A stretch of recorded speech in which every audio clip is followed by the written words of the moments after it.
Hi, this evening is Russia about to invade Ukraine? The United States and the European Union have been putting out intelligence reports, making official statements and decisions based on this very premise that Russia is very likely to invade the neighboring country, Ukraine. Now, we're all global citizens, so at Newsworthy, we want to keep doing good quality foreign affairs news that is meant for citizens and not diplomats. So give us a thumbs up sign if you feel we're going in the right direction. Now, back to Putin and Ukraine. First of all, why this claim by the US and the EU that Russia is planning a multi-front offensive with an estimated 175,000 personnel, armor, artillery, and equipment? By the way, NATO, which is the military alliance of the European countries and the United States, is also saying pretty much the same, that Russia is in the process of deploying thousands of troops and a lot of other advanced capabilities in Belarus in Eastern Europe. Now, Russia wants a guarantee that Ukraine will not be admitted into the NATO, that it will be banned from admission forever. NATO, which includes the United States, as we mentioned, has said a very hard no. It has an open door policy. So there is an impasse, which is also in some ways where the story starts. Ukraine, as we all know, is a former member of the erstwhile Soviet Union.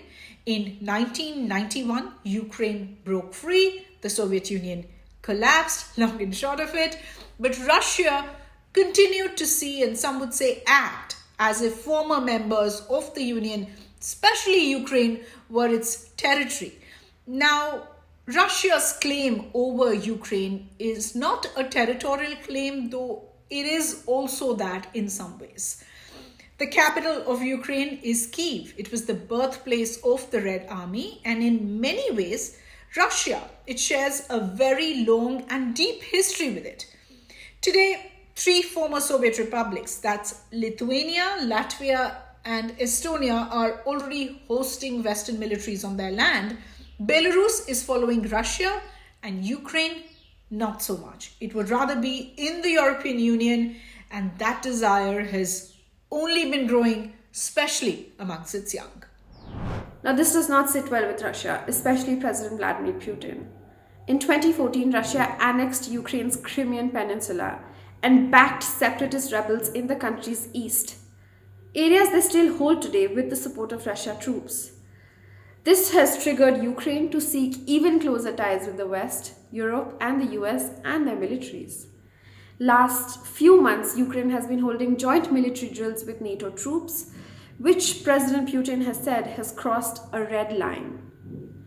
Ukraine is already one of the largest recipients of US military assistance in the world, a fact that doesn't sit well with next-door neighbor and longtime nemesis Russia. Which is why a low-grade assault on Ukraine has gone on since 2014. More than 14,000 have died in it from both sides. Russia wants, and I quote, specific agreements that would exclude any further NATO moves eastward and the deployment of weapon systems that threaten Russia, end quote. This includes a ban on admitting Ukraine or any other member of the former Soviet Union into NATO, which, as NATO has made clear, is a no-go. NATO has also made clear 2 other non-negotiables. Number 1, Western military deployment in Eastern Europe will continue. And number 2, should Russia attempt to invade, NATO will retaliate fast and hard.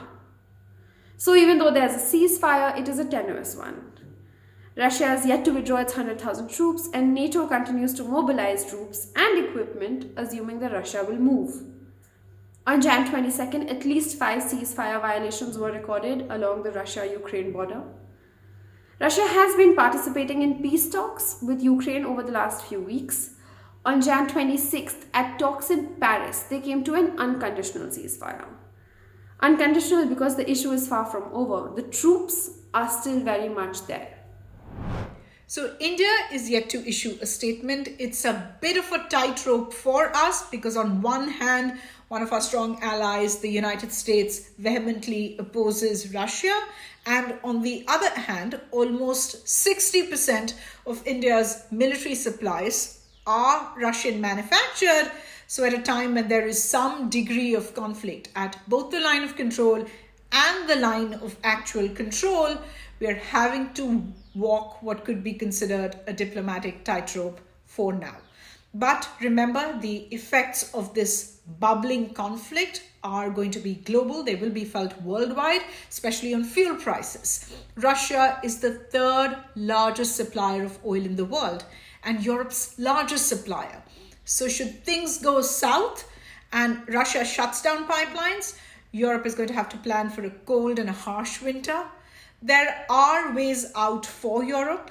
Qatar has stepped up and said that it will provide oil if Russia turns off the tap. The United States too has a leverage.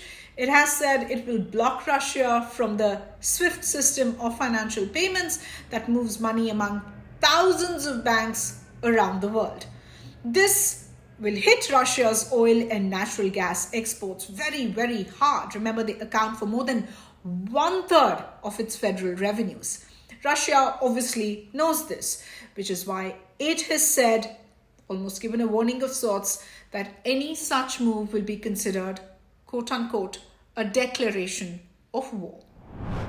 This Cold War-like tension is making the market nervous. Global stock markets have fallen significantly and prices of crude oil touched $90 a barrel on Jan 26 for the first time since 2014. Now, Indian oil companies are yet to pass on the burden to you, the consumer, but it is a possibility and not the only way in which this story affects you as a world citizen. I'll stop here for today. Do share this video in your social media circles, and if you can, do consider making a contribution to help Newsworthy do more such work. There are 2 ways to do this. Both links are in the description. Please click and support with whatever amount you are comfortable with. We assure you that news will always be unbought, unbossed, and in public interest at Newsworthy. I'll leave you with a few snippets of this latest series. It's called Women of the Republic.